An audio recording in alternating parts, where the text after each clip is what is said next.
Hey, we're live, guys. We're live. This is Jeff with eBay Addicts, and today my special guest is Philly Picker. How you doing today? Hey guys, how are you? I'm doing good. Good. What's going on, man? You want to introduce yourself in case people in the audience don't know who you are? Sure. My name's Joe. I go by the Philly Picker on YouTube and on Instagram. As you can tell by my name, I'm from Philadelphia, Pennsylvania, and I sell part-time mainly on eBay. I do a little bit of Macari, and I try to do the local sales on OfferUp and Facebook Marketplace, things like that. But yeah, that's pretty much it. Okay, and so what other platforms? You said you sell on eBay and Macari, and do you sell on Amazon as well, or no? I've sold a few things on Amazon, like just fulfilled by merchant. I never sent anything in. Last year I came across some like clearance items at Walmart. They were some socks, some wool socks, that I sold on Amazon.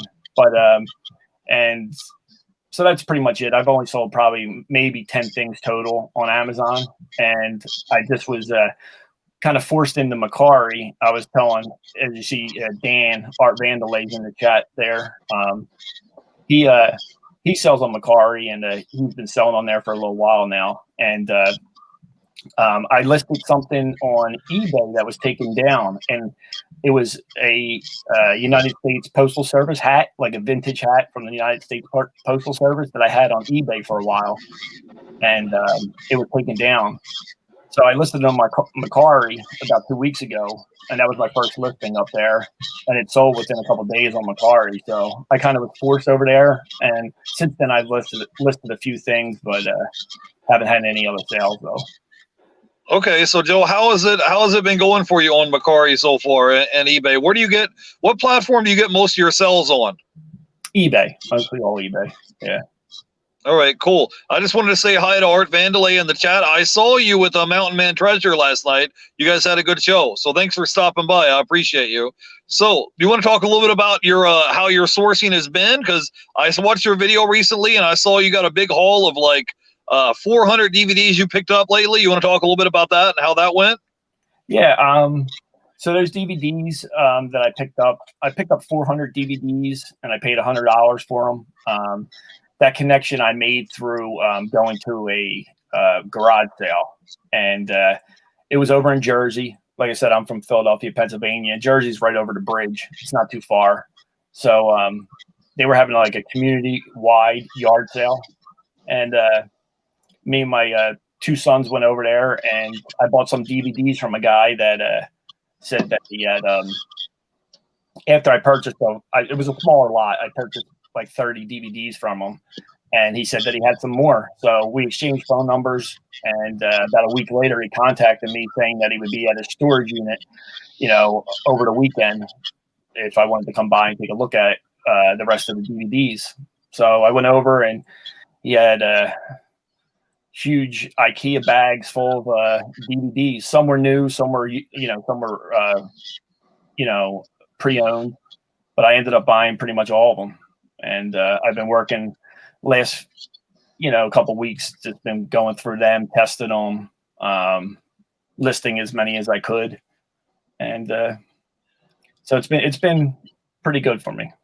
Yeah, so I think when we were talking before the show started, I think you said you paid like $100 for 400 DVDs. So you basically paid like a quarter a piece for them, basically, is what you're saying, right?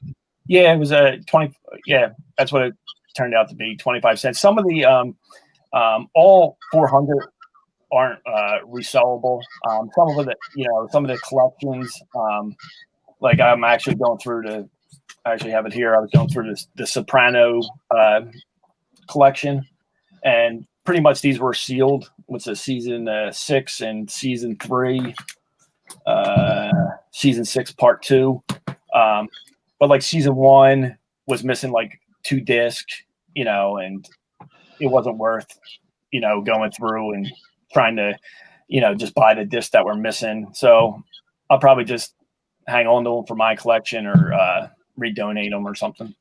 Okay, well, I'm going to catch some people in the chat here. We got Art Vandelay here. We got Lauren in the house. Hey, we got Luke here. We got Bearded Veteran. We got a Lone Star Picker here. How you doing today, Louie? And then we got Kentucky Fan 42. So now, can you give us some advice on DVDs? Because I show people DVDs all the time on my channel, and people will leave comments and say, "Oh, those DVDs don't sell. You can't make money selling DVDs." Do you have any tips or advice with selling DVDs on eBay? And tell us like what it is that you're looking for, because it's not all of them are home runs, right? Yeah, there's a lot that I would say more often than not, the DVDs aren't home runs. There are, I mean, I've come across a few that have been. It's do pretty well, but I got to be honest with you. There's, you know, I've been selling on eBay for a little while now, probably off and on for about 3 or 4 years, but like seriously for the last year or so.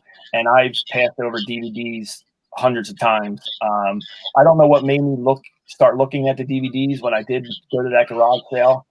But I'm you know, I was pretty shocked when I started, you know, looking more into DVDs that there is money out there if you buy them at the right price, of course. You know what I mean? Like some of the DVDs at the Goodwill, they charge you $2 or $3 for the DVD.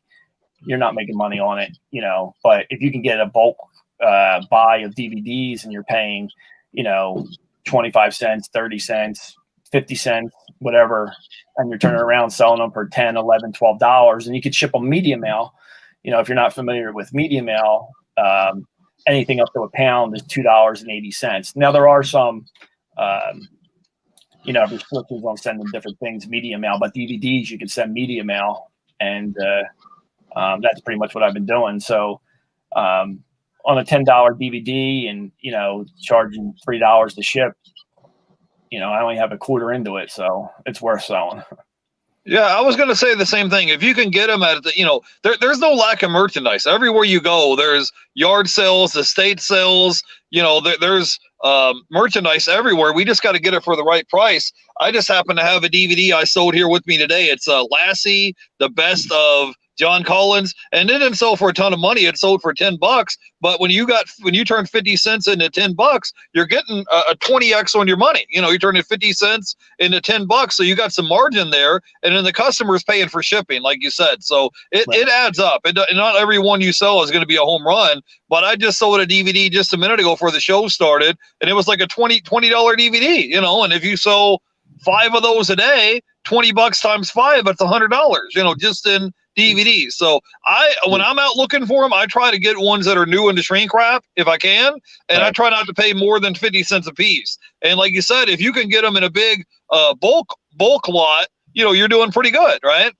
Yeah, and my thing with the DVDs that it took me a while to realize. I think it's really easy they're easy to list, they're easy to store, and they're easy to ship. You know, all you have to do is just scan the barcode on the back of the DVD. Yeah.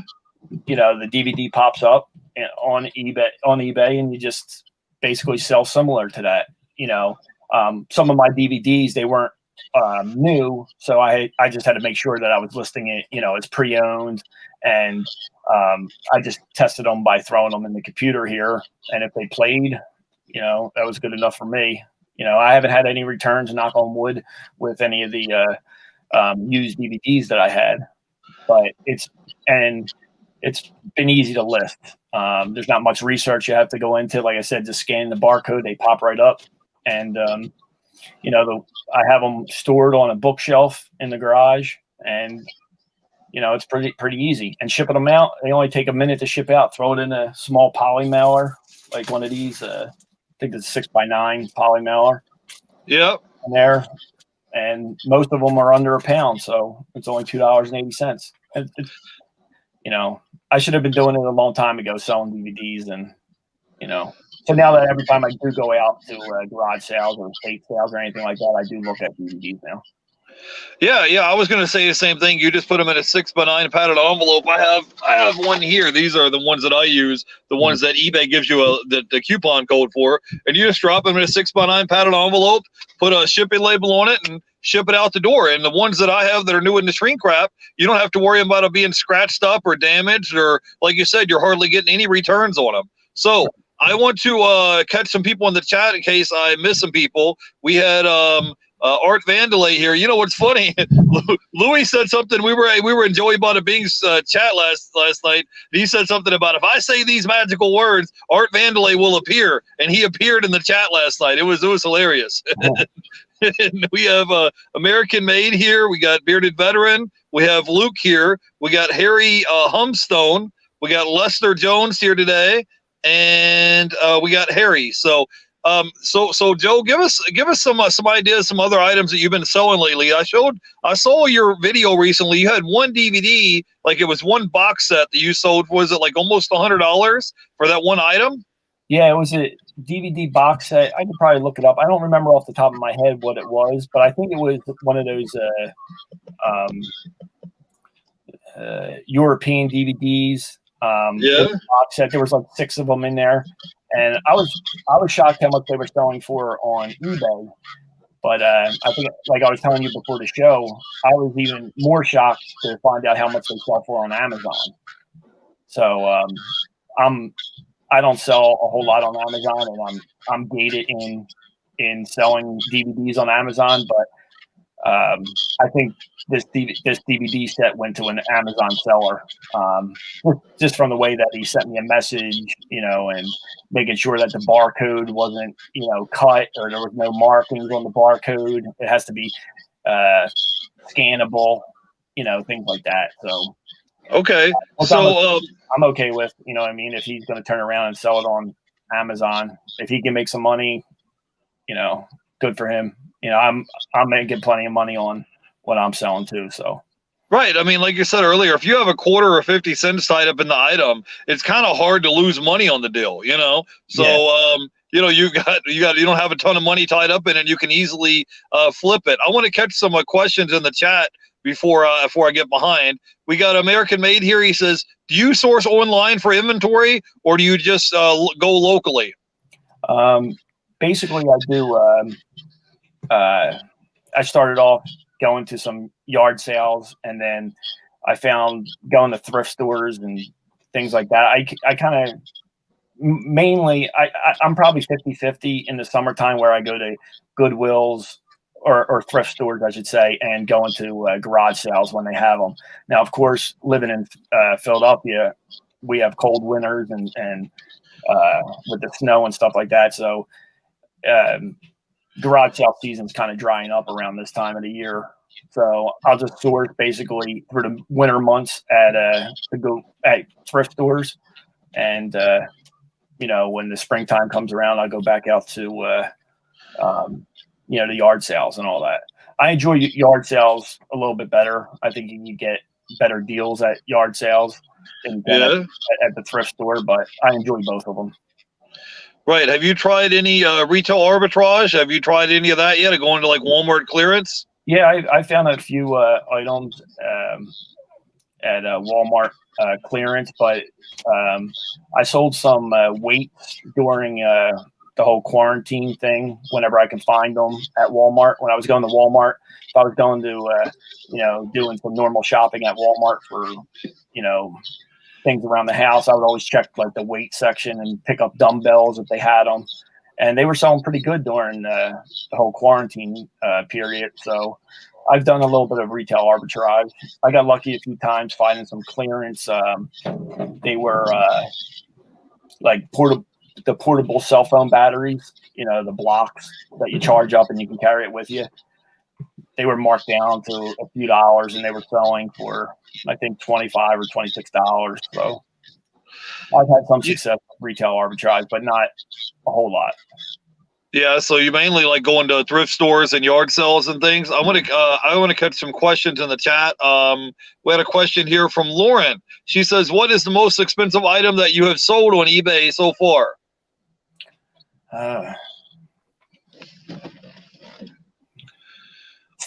Probably an old.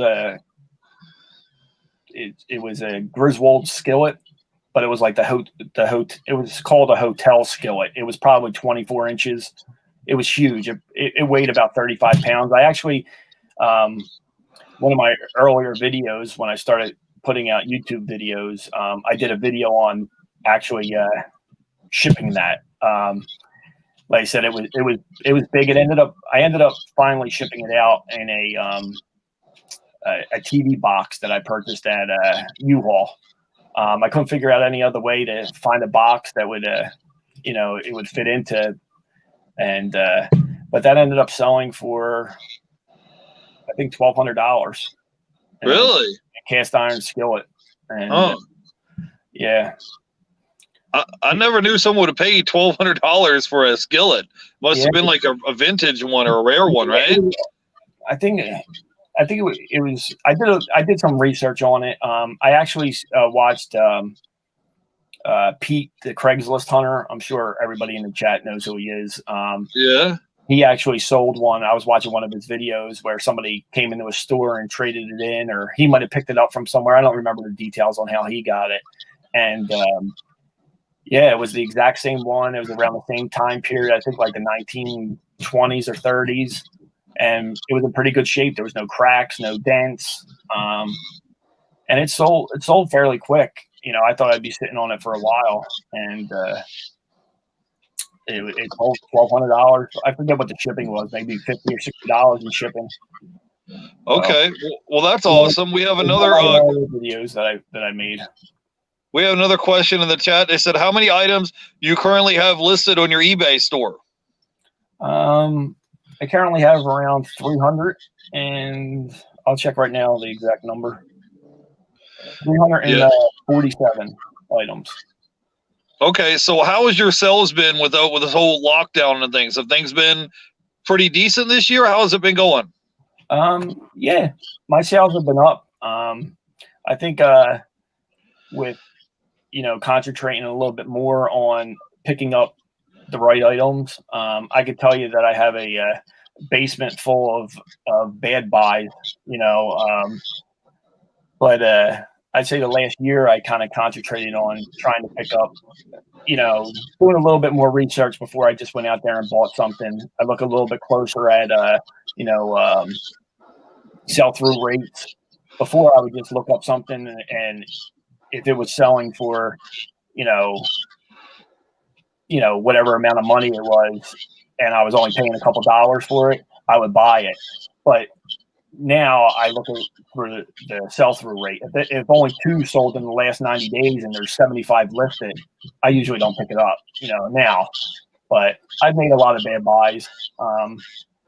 But sales have been good. Like I said, this DVD collection's been really good for me. A lot of my sales for the last few weeks were all pretty much all DVDs. So that's helped me out. The weights during the quarantine period, that helped out. All right, Joe. Just give me a second. I'm behind in the chat. Just give me a second real quick, okay? We got the flipping accountant here. He says, good evening, everybody. We got Art Vandelay here. Bearded Veteran says, our favorite CPA has arrived. The flipping accountant, man, I saw you on Instagram the other day. I hope you did well with those clothes that you bought. We got American Made here. We got Bearded Veteran. Let's see. I'm trying to make sure I didn't miss anybody. We got Cali Reseller Lewis here. He says, hey, Jeff and Joe. And I think I'm going to try to scroll through and make sure I didn't miss anybody. We got Richie Hustles here. What's up, Richie Hustles? Thanks for stopping by, man. He says, back again for another live. Let's go. I appreciate you coming by, man. And we got the flipping accountant here. He says, what's up, Richie Hustles? Killing it out there at the Walmarts lately. We got Kentucky Fan 42. Cali Reseller Lewis is in the house. And I think that's about it. I think I'm caught up with everybody.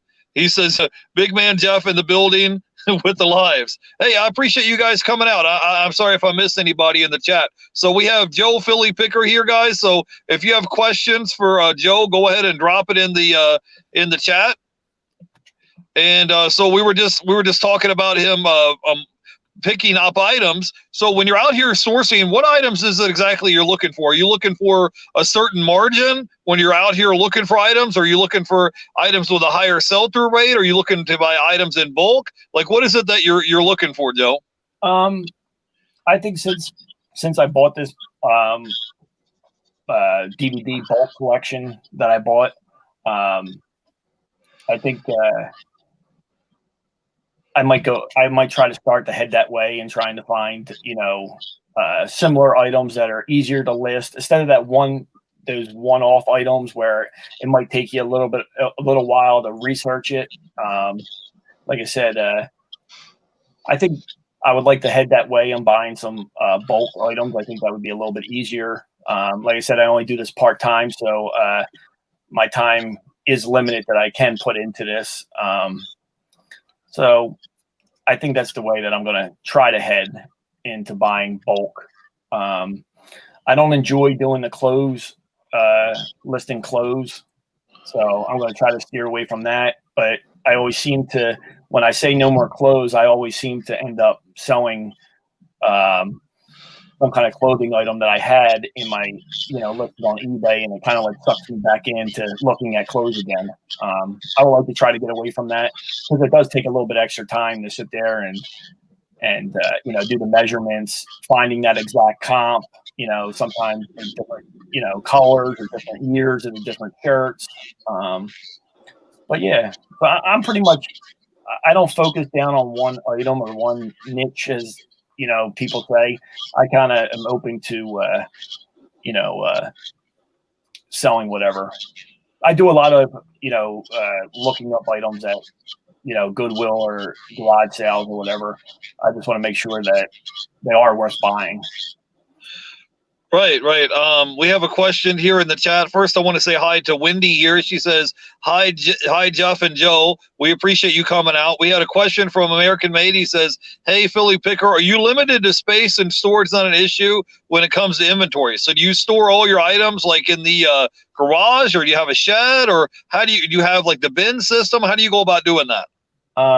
I store everything in the garage. I have a one-car garage, and I have a finished basement where I'm sitting at down here. So I kind of taken over my downstairs. My wife was in the chat. That's Lauren. That's my wife. She's probably not happy that I took over the entire basement, but she does put up with me. So, so I am limited to the storage that I have. I have everything here at the house that I go through, and I do use a semi-bin storage unit that I once I listed on eBay, I put it in a certain bin. I have been recently pretty good at doing that. When I first started out and things like that, sometimes it would take me 15, 20 minutes, 30 minutes to find the item. So I think that is cutting, that helped me out getting this bin system labeled and everything like that. All right, cool. The flipping accountant, he says, I'm trying to identify all of Joe's action figures in the background. That's an awesome collection. I think he's talking about your Michael Myers mask and your stuff that you have there. I have a pretty good mix of figures back there. There's some horror figures back there. As you can see, there's a Pee Wee Herman back there, or Yoda. There's pretty much all my favorite, there's Commando over there on the corner, Freddy Krueger. That's Big Baby from Toy Story. Michael Myers, of course. I'm a movie fan, so and these are mostly all the items that I picked up while out, flea markets. Most of them came from flea markets or estate sales. I've gotten lucky and found a couple nicer figures at the Goodwill, but not many. Awesome. I just wanted to say hi to BK in the Rockies. He says, like, share, and subscribe. I appreciate you coming out, BK. We appreciate you. So I have a question for you, Philly Picker. What got you first interested into reselling, and how long have you been reselling now? Like, how long have you been doing it, and what got you started? Were you like watching YouTube videos, or like what is it that kind of caught your attention where you're like, man, I think I can do this? Well, it goes back to probably when I was younger, a little bit out of high school. I've always been into sneakers, and that's what started kind of all this. I would be the kid that was waiting out front of like Foot Locker to open up and get the the newest pair of Jordans that came out, or the newest pair of, whatever at the time it was. And I'd always try to get a pair for myself and then get a second pair to sell online. Well, I think they sell online. There was a consignment store that just sold sneakers that was open in Philadelphia at the time. And basically Saturday mornings was usually the release date, and I would go pick up a pair of shoes, try to get two of them, one for myself and one to sell. And I would just take it to the consignment store. They charge us 20% commission, and they would sell them. And they would call you. They would call you or send you an email and say, "Come in and pick your check up." So that's what kind of got me started on it. Then that store closed. Then that store eventually closed. And then I've always had an eBay account where I would just buy from. So I figured, start selling. So I sold, sneakers in the beginning, but eBay limit you on how many sneakers you can list because they want to make sure that you're a legit seller, that you weren't scamming people and things like that in the beginning. So that's basically what got me started into reselling. And then,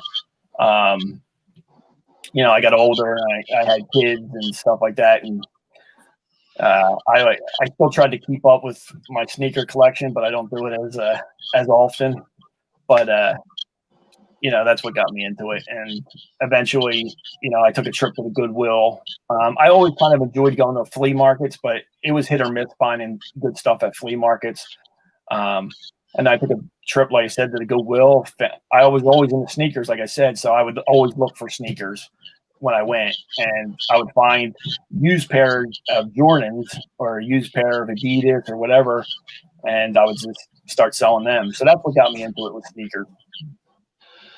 Okay, awesome. Well, I just wanted to say hi to some people in the chat. We have the Houston reseller here in the house. He says, "Hey, Philly Picker," and we got BK from the Rockies here, and I think we got Cali reseller Lewis here in the chat, and Wendy and BK from the Rockies. So, can you give us any tips or advice with sneakers? And I have a question for you. I heard they were rolling out this new process on eBay where they have to verify and make sure the shoes are legitimate, that they're not that they're not knockoff shoes. So can you talk a little bit about the authentication process with the sneakers and what it is that you're looking for when you're going to go buy and flip and sell a pair of sneakers? I mean, do you get sneakers that are used, or do you try to get ones that new in the box from like the Nike outlet, or how does that work exactly? Pretty much right now, I know that eBay is starting this authentication process. Some of the other sneaker platforms already do that type of check on their sneakers. So I think eBay, I looked into it. I'm actually going to put out a video about it because, like I said, I do enjoy sneakers. And so basically eBay is going to force the sellers to send their sneakers to get them authenticated after they sell anything over $100. And once they get authenticated, then they'll forward them to the buyer. So that's basically what they're doing. And it is to cut down on all of the fake sneakers that are out there. There's tons of fake sneakers out there. You find them in the Goodwill all the time. But I try to, since I do have a little bit of knowledge on the sneakers, I do pick up used sneakers at Goodwill and other thrift stores. But I try to sell the latest Nike pair or the latest Jordans that come out. I try to use the sneaker app, Nike sneaker app, and try to get them when they come out on the weekend. And sometimes I hold on to the sneakers. Sometimes I don't. Like this, I have a pair right here that I'm going to be listing on eBay coming up. Yeah, I was going to ask you a question, Joe. When someone is if someone's looking up a pair of sneakers, there's a spot like on the tongue, right? And it tells you like the serial or make or model number of the shoe, right? Yeah. Of course, if you don't have the box, it's easier. Like these are a pair of Jordan 11s.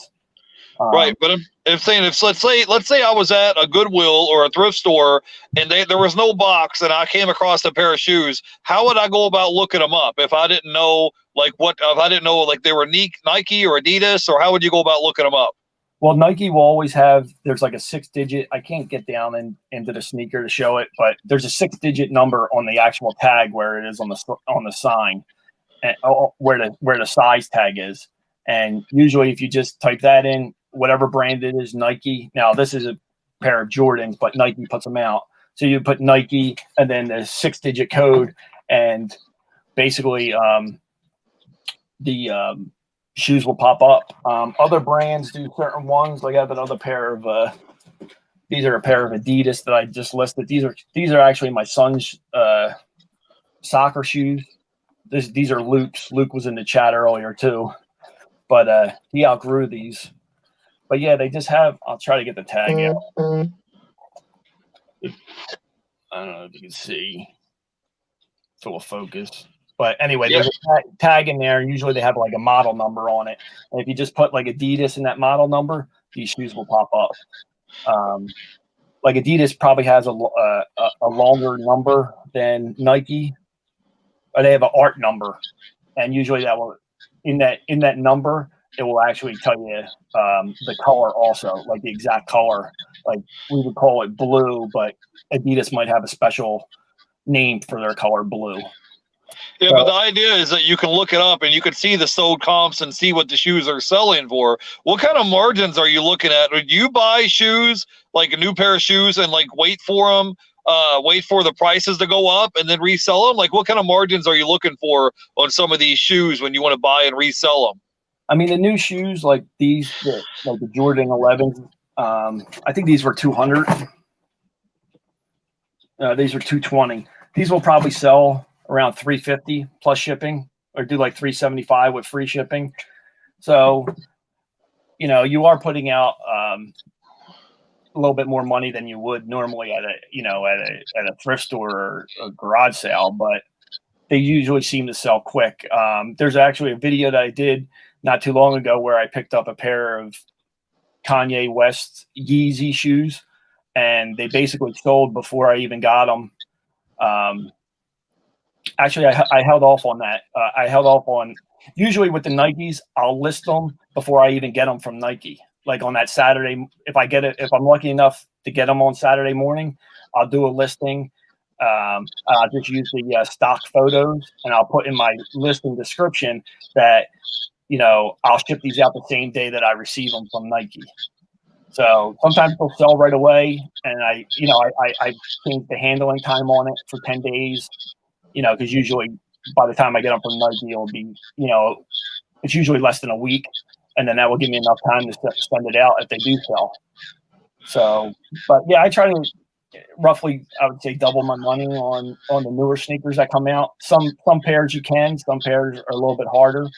But Nike's always releasing some sort of new pair of sneakers, whether it's Air Max, whether it's like they have a Halloween collection coming out tomorrow. They're like Air Force Ones, and so I'll try to pick them up and see what they're selling for, and just list them as quick as I can. Some pairs I do hold on to. If I do get them in my size, I'll hold on to them because I do wear some of them. Some of them I don't. Okay, Joe. I'm going to catch some people in their chat. We have Lone Star Picker here. We got Bearded Veteran, Kentucky Fan 42. We got Fundamentals of Side Hustling. We got American Made here and Richie Hustles. So I missed a couple of questions in the chat. We had Richie Hustles. He says, "Hey, Philly Picker, do you sell on Amazon or just eBay?" He wants to know if you sell on Amazon platform, and I guess how that's going for you. I basically right now I would say 95% of my sales are coming from eBay. And the rest I do like OfferUp, Facebook Marketplace, Macari that I just started, and a little bit, like I said, Amazon. I've only sold maybe about 10 total items in the last year, and they were basically just fulfilled by merchant that I would, if they sold, I would ship them out myself. I've never sent anything in, FBA. for Amazon. I have the Amazon account where they don't charge you a monthly fee. They just charge you $1 when your items sell. So. Okay, I had a question here from Lone Star Picker. He says, hey, where does Joe see himself in 5 years from now with your business? So I guess he wants to know like what your plans are in the future with your reselling business. Are you thinking about ever going full time, or are you just going to try to scale up being part-time worker and try to see how much you can get your sales up to, or what is the plan? My 5-year plan. Right now, I just focus on when I really decided to, put some time and effort into selling on eBay consistently and things like that. I have three kids. I have a 13-year-old. My son Joey just turned 13 yesterday, and I have a 10-year-old and I have a 2-year-old. So basically, when I started, really focusing on eBay, I just had one goal, was to basically make enough money on eBay to pay for the kids' school tuition. So that's basically what my focus has been on, is just making enough money to pay the kids' tuition. Any leftover money, we would try to take a nice vacation during the summertime. So for the last 2 years, that's worked. I've made enough money on eBay where I paid the kids' school tuition off early. And in January, before all the shutdown, we took a nice trip to Disney. So that's basically what my main focus is right now, is just making enough money to do those type of things. 5 years from now, it might change. Like I said, I do this full time.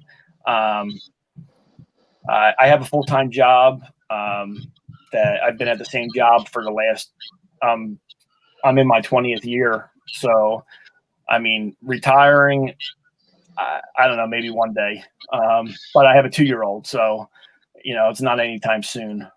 So eventually I would like to do this full-time, but it would definitely be down the line once my daughter is older and then my 2 older boys are out of school and all that. All right.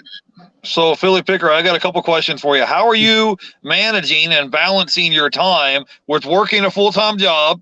You have your family you have to take care of and spend time with them, and you're reselling, because you're spending time going out to yard sales and thrift stores and sourcing, listing, shipping. I mean, it's basically like an extra, side hustle or part-time income. How are you balancing those 3 things? And I want to talk a little bit about your YouTube channel. Go ahead.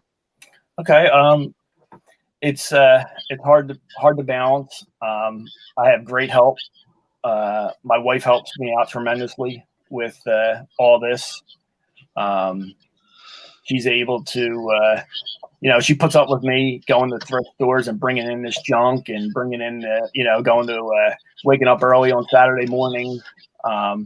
But first and foremost, I'm a family guy. I make sure that everything's taken care of here before I do any of the extra stuff. My kids are into sports, so we're constantly moving. We're constantly doing different things. So it is tough to juggle everything, but I do have a great support system. My wife, my kids help me out when they can. They help me pack some orders. With this DVD collection, it's real easy to, you really don't have to, there's no extra care and anything like that and getting them shipped out. They just go in a poly bag. So my kids help me out with that. So I have a lot of help, behind the scenes of, when it comes to the family.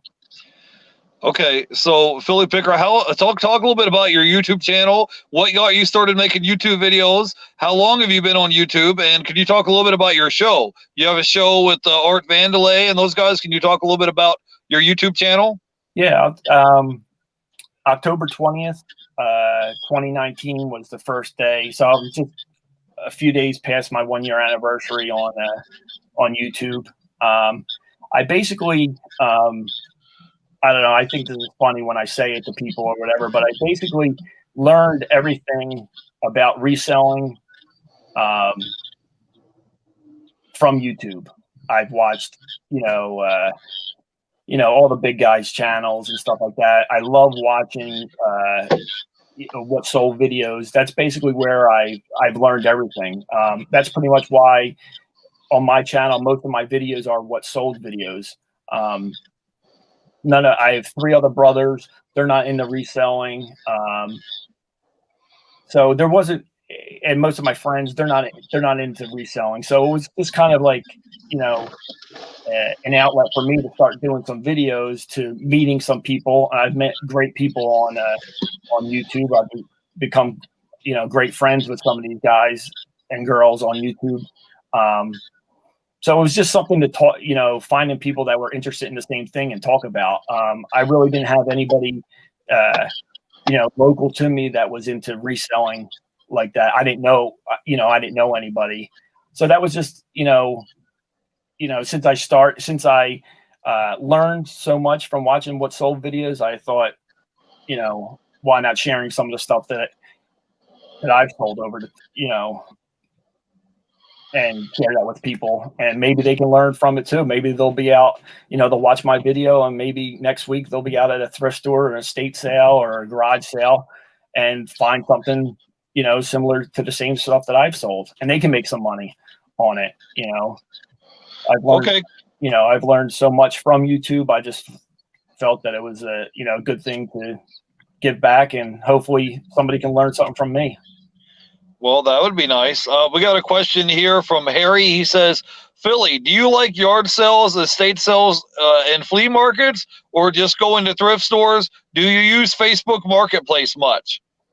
Like I said, I enjoy the yard sales probably most out of all of them. Estate sales, they're hit or miss. Some of the big companies up here that have estate sales, they're like estate sale companies. They know the price of, items. So they're only selling them for a few dollars under what you can get them on eBay. So there isn't much, meat left on the bone to pick anything up at estate sales. I do go to estate sales. Most of the time, when I do go, it would be on the last day where they have like a 50% off day or 75% off day, and try to just pick up the scraps that nobody else wanted. And there are some times that I get lucky and find some things there. Same thing with flea markets. We only have there's 2 local flea markets local to me. And pretty much there are a lot of dealers there where they know the price of their items that they're selling, and you really can't make much money if you do pick up anything there. Now there are times where you do find that, and I think that's what keeps me going back to them. I enjoy going to them too, but I would say yard sales are probably the best that I enjoy. The thing that Okay, cool. I got another question in the chat. It's at a bio. He says, whose YouTube channels do you find to be most informative?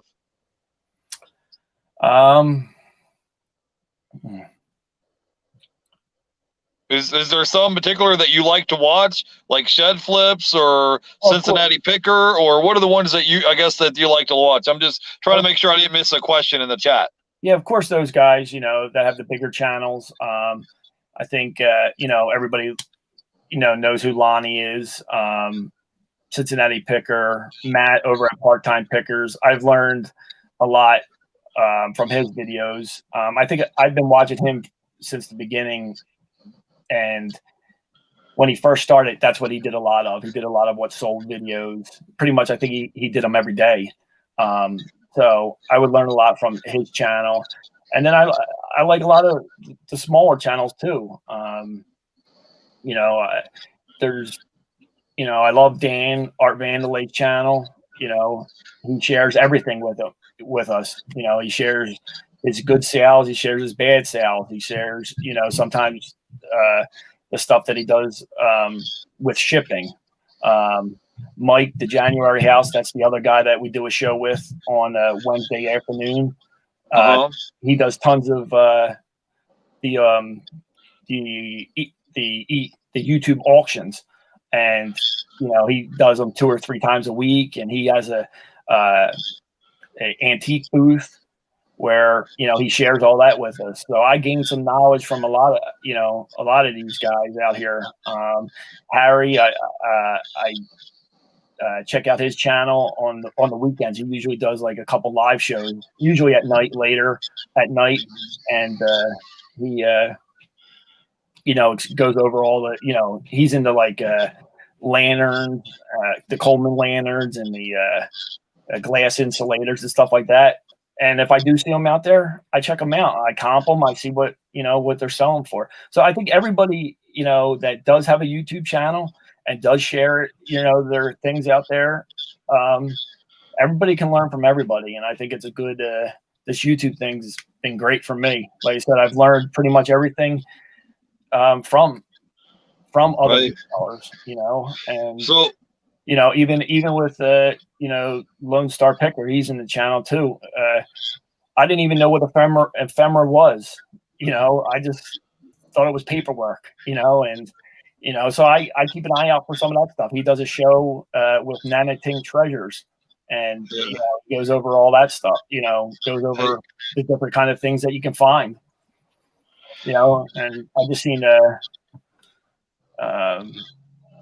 so Philly Picker, I got a question for you now. When you're, what are some of your top 3 tips you could give somebody for reselling now? Because you've been doing it for a while now, right? Reselling for a long time. Do you have some tips that you could pass along to some of our viewers to help them out with reselling? Like, should they be looking for certain profit margins? Is there sold comps that they should look for? Is there any certain items, like any BOLO items you could give us? You got anything? You have some plans for fourth quarter, things like that?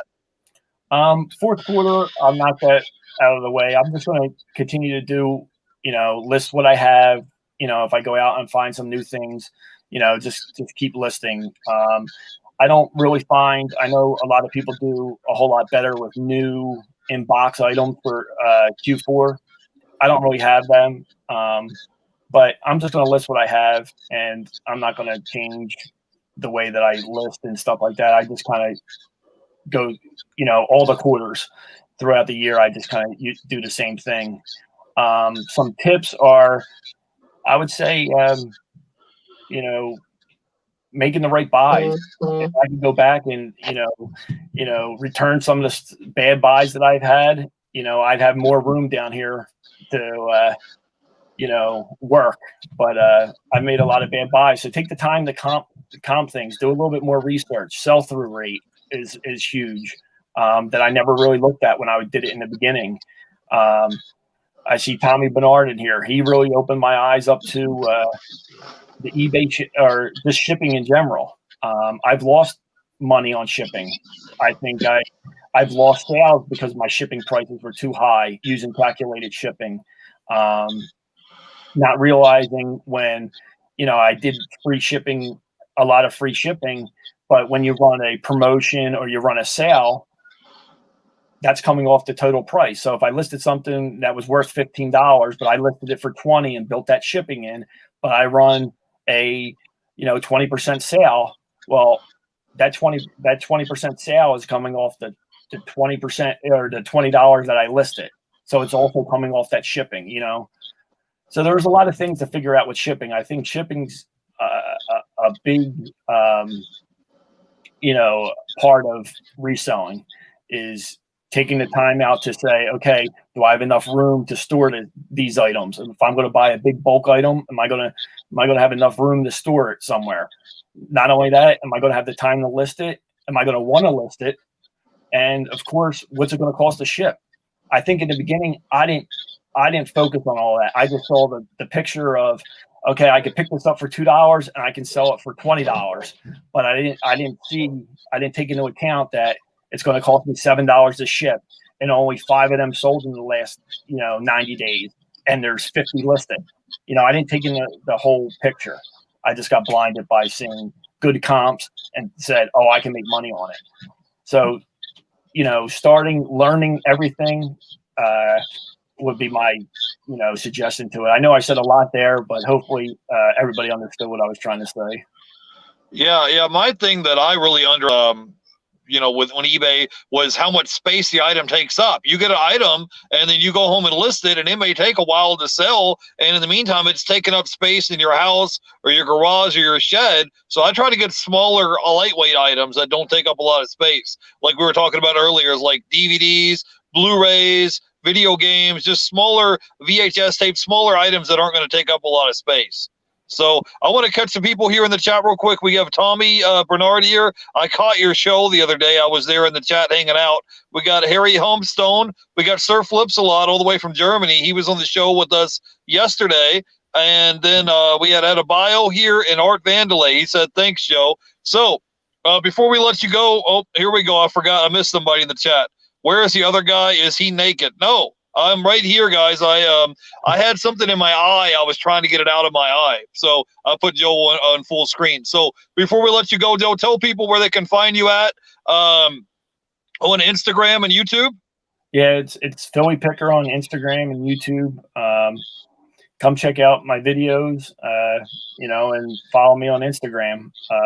If you do have any questions for me, you can reach out to me on Instagram. I'm pretty good at responding to everything. So okay, awesome. And you want to plug your show that you have with January House and Art Vandelay? When is that going to be? Tomorrow, right? Yeah, it's tomorrow. It's on Art Vandelay's channel tomorrow. We kind of rotate between the three of us. Mike, his YouTube channel's the January House, and myself. We rotate, every week, and we just do we call it a listing hangout, but I don't get much listing done when I get on there and start talking with everybody and, talking in the chat and stuff like that. But it's a good time to hang out. Like I said, I enjoy talking reselling. I think, like I said, there's not too many people that I know in my personal life that are into that. I'll tell some people, I'll tell my brothers, I'll tell my wife, I said, I sold this, I bought it for this much and I sold it for this much. And they, okay, that's cool. But sometimes you can really get into, talking to other resellers on here and, always learning great information. Like I said, shipping's the hardest thing to figure out. And I still struggle with it now. I think with it always changing and the price is always changing and things like that. I think shipping is going to be the hardest thing to figure out, and you can pick up different pointers from different people. So, okay, awesome. So, give me your final thoughts, Philly Picker, and I'll get you out of here, buddy. Give me your final thoughts. Reselling. Is someone wanting to get started in reselling, or someone is maybe a part-time seller and they wanted to increase their sales? Do you have any more tips or tricks, or do you have any more final thoughts you could give us before we let you go? Pretty much. I mean, I'm part-time. I know there's plenty of people out there that are full-time. They might be best, to give you some advice on that. But like I said, part-time for me, I think what motivates me is to having that one goal. I want to pay my kids' tuition off every year. I want to take that one vacation that we take, a nice vacation that the family takes every year. So that's my focus. That's my goal, to make enough money to pay. Like I said, right now I have 3 kids, but only 2 of them are in school. And, Catholic school tuition's pretty high around here in Philadelphia. So that's my focus. If you focus on something and you have a goal to meet, I think that's the best thing to keep you motivated. And that's what I do. I list enough to get me to that goal and have a little bit of extra money for a nice vacation every summer. All right. Well, that sounds good. I want to thank everybody here in the chat for hanging out with us today, and thank Philly Picker for being here. Tomorrow on Wednesday, I believe we have Old School Picker Chris will be here on the show tomorrow at 6. So you guys want to come by and hang out? I'll see you then. You all have a great night. I'll see you later. Thanks for hanging out with me tonight. All right. Thanks, guys. All right. Bye.